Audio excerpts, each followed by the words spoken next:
Welcome, all terminal listeners.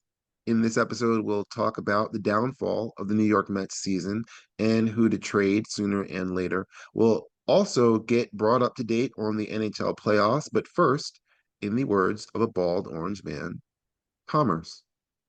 Since 1994, one name has echoed through the courts, fields, and arenas of New Jersey: Jersey Sporting News. As a credentialed media outlet with over 25 years of experience, we've earned accolades from those we cover at every level. Jersey Sporting News, celebrating New Jersey sports for over 2 decades, and we're just getting started. Let JSN become a member of your family.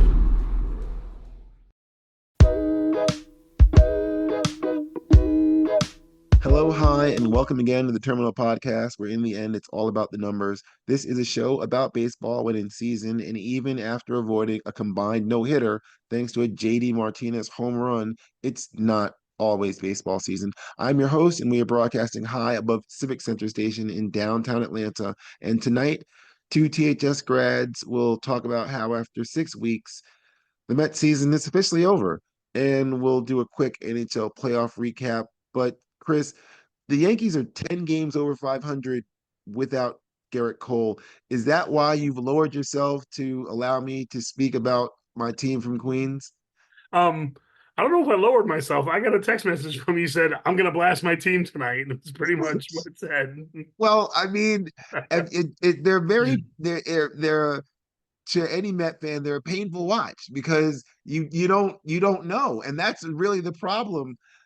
Before I get off, look, a few weeks back or a few episodes back, I played the optimistic Met fan. I was saying all the positive things that are happening, but we nearly got no hit by Max Fried was throwing a 74 mile per hour curveball, and everybody was looking at it like it was oh my god, I'm going. Are you kidding me? Like it was We can't Clayton Kershaw's curveball in his prime. exactly. Oh my gosh, and that had movement, and yeah, no, they just and the other part of it is while that's going on, Christian Scott, the kid who literally got called up yesterday, throws his second quality start. He started his career with 2 quality starts, meaning he's gone 6 innings, which no one on my team was doing for the entire first month of the season. 6 innings. For those 6 innings, he's eating. Well, I didn't look it up, but I guarantee you, he's with those 2 quality starts. He's either second, if not first, or if not tied for first on the team with quality starts. Just because he went 6 innings. So that's going on the other side, and the offense is just so. First of all, the term optimistic Mets fan is an oxymoron. But well, anyway. I mean, so I asked that. I mean, is it the pessimistic Met fan? Is that is it a justified stereotype, or is that just something that every fan base has? I mean, it can't be just Met fans that are being pessimistic. I hear Braves fans complaining about it, but they complain about dumb things. They should be complaining about their anyway. Before I go off, go ahead, please. Is it just I think there are certain fan base that are more pessimistic. I would say like Braves fans, not known as the best fans in the world, when their team's bad, they're absentee. yeah, Mets fans are a fan base, and I'm sure there's others if I thought about it. You just brought up the Braves. The yeah. Mets are bad. The Mets fans still torture themselves by watching it, which makes them a better fan base overall Yeah, because you that's stick with kind of your what it is. team. Yeah, yeah. But the Mets I don't fans know will because still watch game 158 when they haven't played a meaningful game since August 3rd. are White Sox fans like that? I mean, like, there's got to be. I mean, like, I feel like Pirates fans, but other Are there any teams that Pirates had. fans? I'm just trying to think of franchises that kind of. I think you know what I think the Texas Rangers are probably they have a good solid fan base. I happened to go to a game down there once and met Mhm. some guys and talked with some people and they have a very hardcore. It's not a huge fan base, but their fans are hardcore and they hadn't done anything forever. They had those Yeah, 2 World Series where they blew them both in 10 and 11, and then had nothing again until randomly winning it last year. So I would say Texas Ranger fans are probably very I pessimistic. feel like the Dodger fans have a numerical fan base, kind of like the Yankees and Mets, just because they're the only team. Like the Padres don't really seem to have. I mean, but then again, Yeah. their owners shelling out money and everything like that. The jump, when it was, what was it at the point? It might have been Pac Bell before it became AT&T or 3Com, whatever the park Whatever is it is in now. Yeah. San Diego, but San Francisco. I mean, it's a beautiful park, and I'm sure they've got as much of a fan base there. But how split is that between them and Oakland? And the Oakland fan base is, but that's a whole separate story. All right, on to the problems with my team and my pessimistic fan base. Look, I just it's a short list because honestly, the pitching. I'm as a former high school baseball catcher that I attuned to the pitching staff, and the Mets pitching has been pretty good overall for a bunch of guys. I was thinking about this morning for 5 guys for the starting rotation at the start of the season. All 5 of those guys, if any team in the league had made any passive interest, the Mets would have traded any of them. If someone had asked for Quintana, if someone had asked for Seravino, if someone had asked for Manaya, if someone had asked for Andre Hauser, if someone had asked for Trevor McGill, because at that point, Senga was still out. Any of those 5 guys from the start of this season, and that same pitching staff is still a decent enough pitching staff with a decent enough ERA. They can't give me any innings, but the release staff is a top 5 overall release staff. They've blown the last couple of games, but they've still haven't, they've had to pitch for the amount of innings they've had to pitch. They've pitched well. So it's not the pitching, it's the hitting. And sorry, this is I'm isoing now where I'm just dribbling the ball right now. And I should pass. I'm not going to. It's was Jeff McNeil it's Jeff McNeil, and I'm a huge Jeff McNeil fan.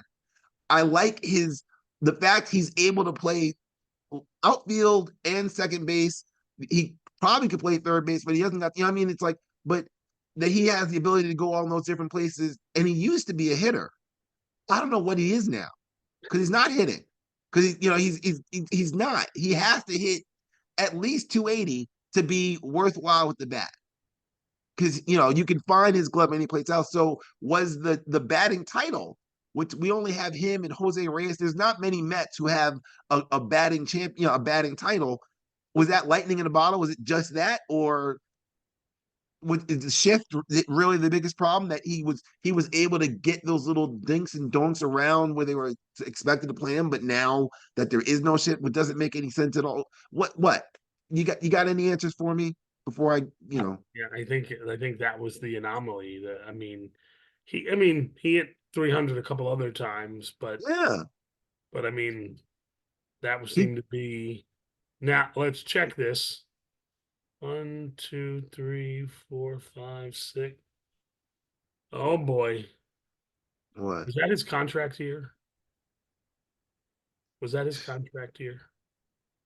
it might There's have someone been that needs to do a study on that it might have in been his contract contract thing. years I hadn't and even thought to about see that. how guys peak in their contract year because Because he does that and Edwin does that, and then they both, and yeah, no, because Nimmo, McNeil, and Diaz all were free agents all at the same time, and they all got re-signed, and that was suddenly the core because they all got re-signed, because it's like, okay, so who were we not supposed to? And I'm saying we in the, as part of the franchise, yeah, who were the team not supposed to have signed at that point? Of those players, it and those are all guys. Well, not Diaz, but between Nemo and McNeil, those are guys that came up through your system. It's like those are the guys you're supposed to sign long term, because those are the ones, if they were not going to continue on with your team, you would have moved them. Yeah, I mean, it's like yeah. I either just way, go ahead. contract year, like I said, there's a million guys you can see in their contract year, and I just think it's a whole mindset. Like they probably in the off season probably work harder than they've ever worked. Come into And training camp as focused as they, because they say, "Hey, listen, if I can do something good this year and get myself a good long term contract, then I set I'm myself up." I'm gonna ask you to take that statement that you just said and put a nice little pin in it, and I'm coming back to that. So that's 240. Ain't gonna cut it for McNeil. Lindor and Marte, they're not enough, but Marte's healthy, and that's a whole separate thing. And Lindor and Marte actually do play amazing defense. Marte threw out like 2 different people the other day, and Lindor doesn't get enough credit for the way he defends and everything like that. But I'm not worried about them. But the trade of Luis Arias Luis Arias, from yeah.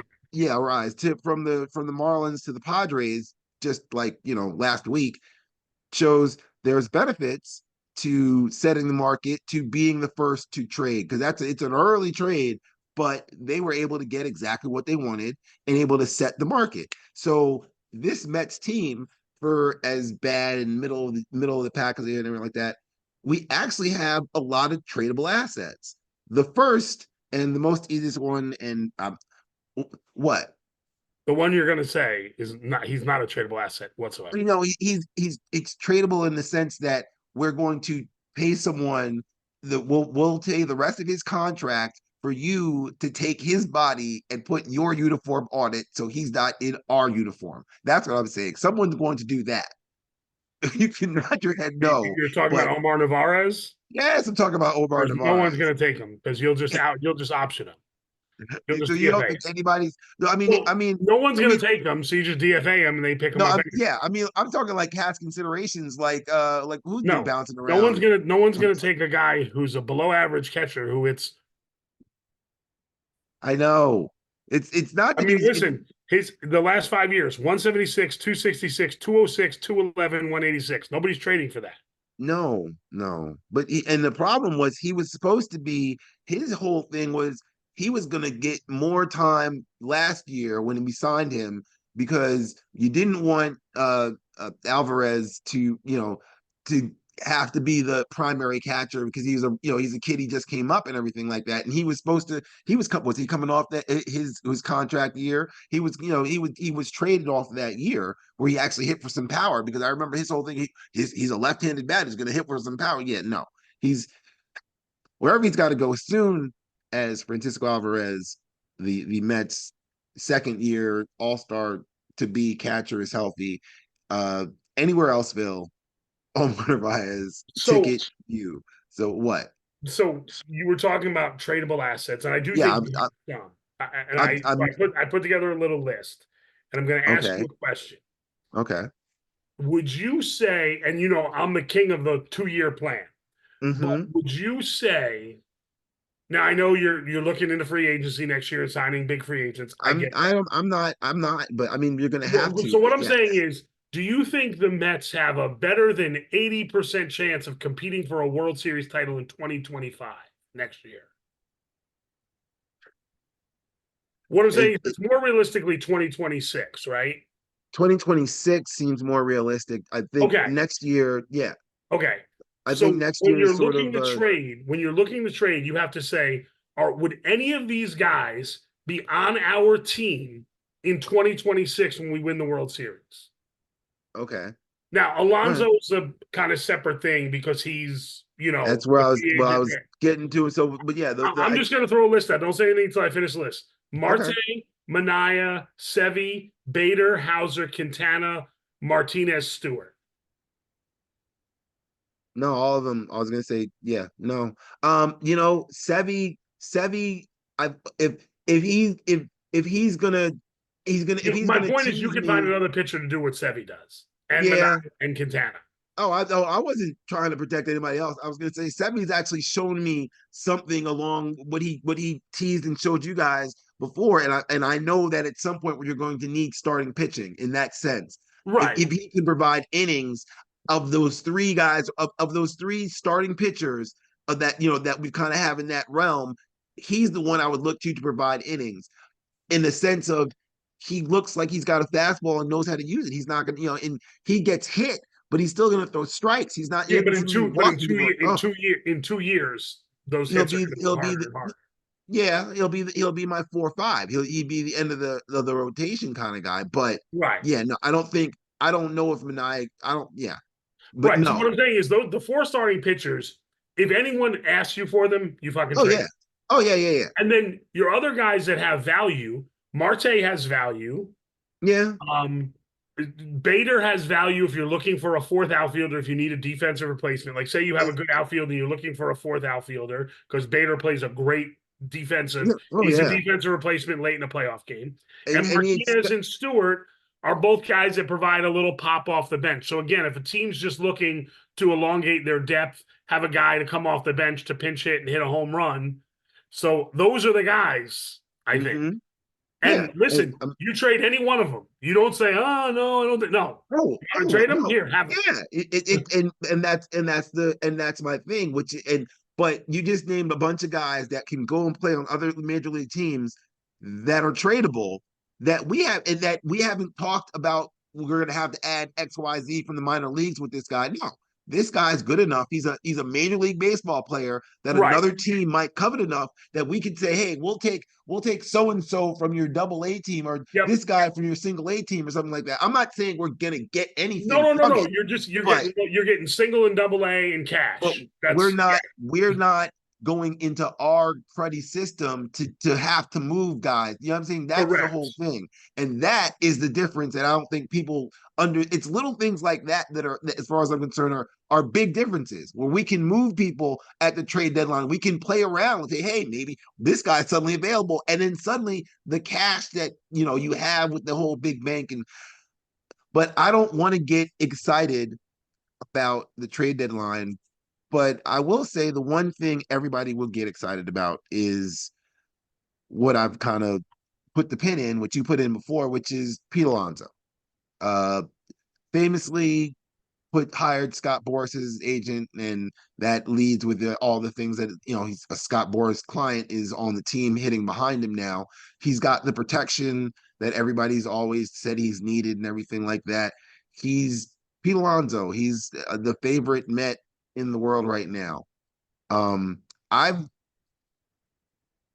not always been the biggest Pete Alonso fan in the sense of he's a great 80s 1980s first baseman.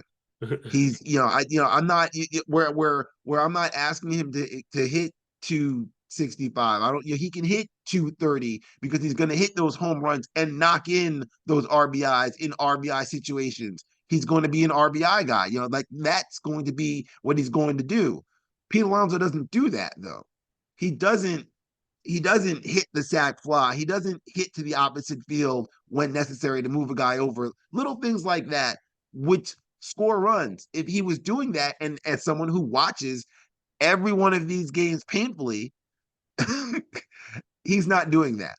And if he's not going to do that, and he's going to bat 212, and he's got a decent enough glove, he's improved, vastly improved from where he started to where he is now with the glove, but not enough that I can't move him. And with the whole arise that we can move Pete Alonso. If you're going to move Pete Alonso, I'd almost say we should move him earlier than the deadline to get reacquainted for what Mark Vientos and everything like that is for the stretch run. I've not said that before, but I don't think he seems I don't not nervous, but he seems too much. Like it's all too much, and it's altering his performance.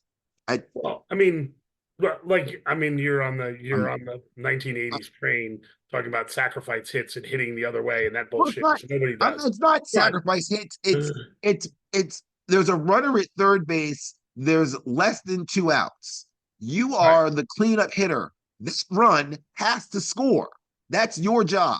Is that no longer that person's job? No, that's no longer that person. I don't know why you haven't caught on to this. Why is that not that? Why is that not Because that? statistically, the measure statistically, all the stats and all the advanced metrics they come up with that says it's better for him to try to hit a home run than just to score that run.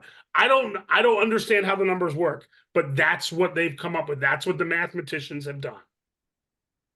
So what you're saying is the mathematician because it's even if he was trying. So I'm angry at Chance then because he could be trying to hit a home run and fail at hitting a home run and hit it, I don't know, 360 feet, on a 375, 360 feet to left field. This is going to be a easy fly ball. He was trying to hit a home run. He just didn't get it, but it's going to score the run. He doesn't do that. But Right, but so it doesn't matter that he doesn't do it. Again, their mathematical formula says if he swings for the fences more often than not, the result that he produces is going to be better. Again, this is what they. Again, I'm not telling you I it's know, practical, I know. but this is why a guy who hits home runs and strikes out a billion times doesn't. They don't care how many times he strikes out. They just don't. I don't Okay. get it because, right, to me, to me and to you, old school baseball guys, if I put the ball in between those two white lines, there's a chance anything can happen. Exactly. And we've seen it. Uh, We've seen anything happen a million times. you're forcing the defense to make a play. If you're You put it in between making it those on. white lines, the umpire may make a terrible call at first base and call your guy safe when he's out by 2 feet. Ask the You never Cardinals in know. I was gonna 1985 in say. the World Series. Like, ask Armando Galarraga. You know what I mean? Like, Yeah. and Oh. by the way, Pete Alonso has one sacrifice fly this year, you bastard. 22 on his career. Yeah. I don't know if Well, that's good. So, like, 1 year he had 9. I don't know if that's good. Is that good? but it's a sacrifice fly, being he didn't single or actually get a hit with the runner in scoring position, but at the very least he was able to get the run home. No, That's no, the it whole. doesn't mean home. It just means advance a runner. Well, that's true too. Yeah, So he I could was have had talking about. 9, and all 9 of them could be advancing the guy from first to second. You don't know. So again, that's why where statistics can be a little misleading sometimes. You know, Well, there are always been that, hence why the most basic, simple things of how many people were you able to bring home right? your hitting ability, which is an RBI. But there is another, because this is a loop that we can just continue to loop in. I think him leaving and resigning, it's been done before in New York, by a big name, although I'm gonna mess up his first Geraldus, name, Geraldus. Aroldis Chapman, who's still pitching. I want to say he's in Pittsburgh now, Yeah. because he struck us out when he was here. So they could trade him, get whatever assets for him, see what Mark Vientos has for a half Well, season, and then right. resign him, or have the possibility of resigning him. Well, he's going to be a free agent. Even if That he gets too. traded somewhere, Boris is not letting that team sign him. So, right. Yeah. And the Cubs would be willing to trade for him, thinking he's the answer, and we could get something for him now. Right. And And then and everyone has a chance of and, signing him next year. and everybody have the same chance of signing him we would now, but we'd also then have to see if just exactly what is Pete Vientos, if he a possibility, can he Mark play first base, Vientos. blah blah. Mark Vientos. Why am I thinking Pete? Just Because I'm called him trying to Pete move him. Vientos. I'm trying to move him. I hope he can be Pete Vientos and actually have like a great rookie season. That would be great too. Does he still qualify as a rookie? He came up last year. I I don't know if don't he know. got enough at bats, but that's neither here nor there. Bad transition to Madison Square Garden. And it's been rocking for both residents for the last couple of weeks.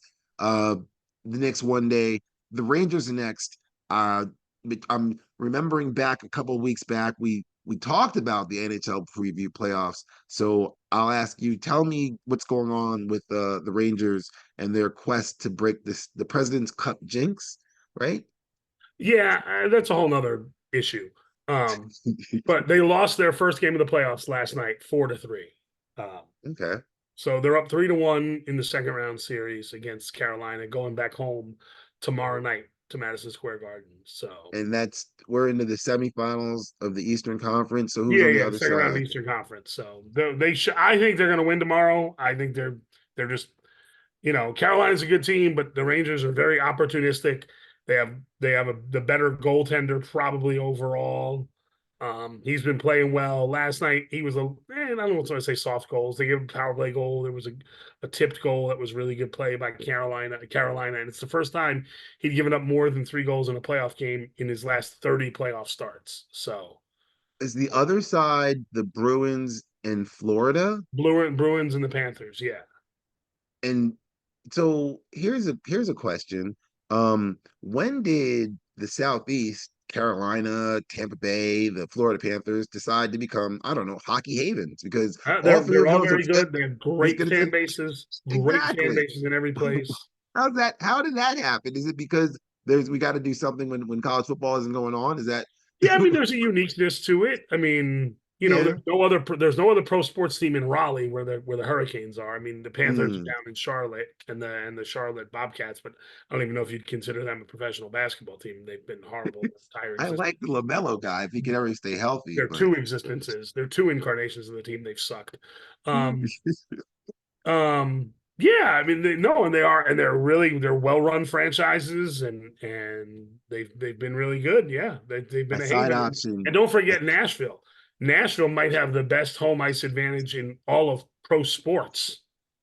the Nashville Predators. Hockey Really? is the greatest thing. I mean, it Well, is yeah, because deafening in Nashville when they play a game in huh, whatever the hell arena it is in Nashville that I've been in. I think you might have been in too. No, I'm probably have for some reason in NAS. No, NAS, yeah, because they would have had the women's tournament there. anyway, uh women go to Las Vegas, and I believe in that same playoff preview that we talked about, I talked about Las Vegas being a lower seed that Dallas is going to have to play against in the Western in the opening round, and didn't that go 7 And because they it beat him was in 0-7 in overtime. They Dallas won in yeah. overtime in Game 7. So is that the most interesting series? Dallas getting past there? Is what else is happening out west? Is that was that the No, most the most interesting interesting series series or going on right now is the Oilers and the Canucks. oh, two Um, Canada teams? yeah, two Canadian teams left. The Canucks, I think, were second or third best record in the league. They've got a great team that nobody's ever heard about because they're out in Vancouver, and Edmonton has the best player in the game for the last 6-7 years in Connor Connor? McDavid. Yeah, There you go. See? and he has not advanced to a Stanley Cup final yet in his career. Oh, Yeah, I mean, it's time for his. And I'm not saying it's him specifically. We talked about that with Josh a little bit when we did the mm, NHL preview. That he's got to start. That's what separates the greats and the all-time greats. When we get in the hmm arguments, championships start to delineate the differences between some people. You're When able you're to choosing between two all-time greats, guys who have won go up a little higher. just Toronto. No, Toronto lost to Yeah, they Boston. flamed out like they always do. Yeah. Because I was gonna say, because I thought that was a. It's just so fascinating. Like it's a Canadian sport, but yet they're kind of not. Well, Yeah, I and mean, like you Toronto's just the spot. I mean, it's where the sport was yeah, invented. It's where the Hall of Fame is. It's like Toronto Maple Leafs are the New York Yankees as far as like media attention and yeah, or Man United, like the team that everybody focuses on and has the and most media.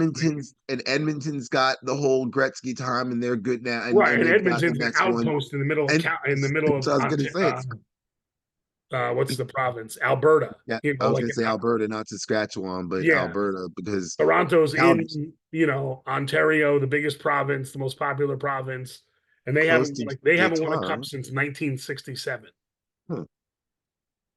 and I they was have the looking. best goal scorer in the league for the last 5 years, Austin Matthews.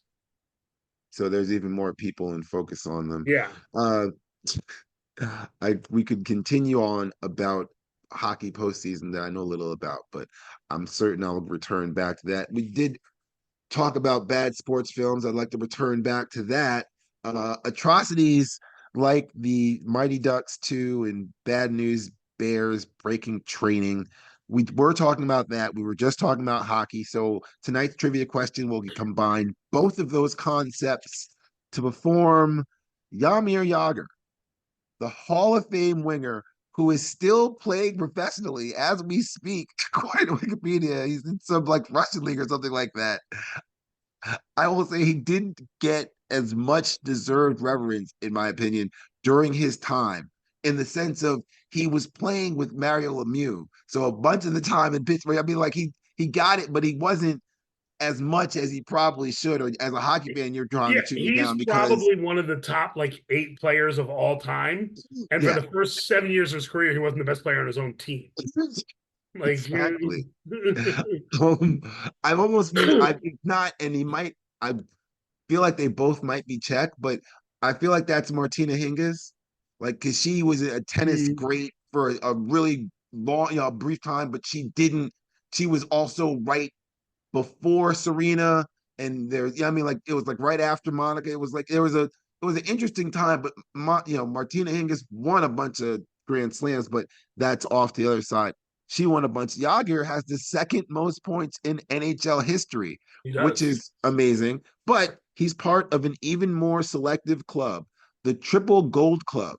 These are players and coaches who have won an Olympic Games gold medal, a World Championship gold medal, and the Stanley Cup, the championship trophy of the National Hockey League. The Czech No, Republic won the gold medal one there, year. there are no goalkeepers or Americans on this list. There are Okay. a total of 30 players. Of these 30 players, how many are defensemen?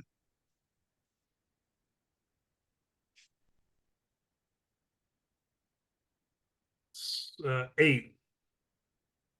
8. The trivia answer will be in the description for our next episode. I'd like to thank our potential promotional partner, Jersey Sporting News. I'd like to thank Chris for stopping by and wish him well, and everyone listening safe travels from the terminal. Good night.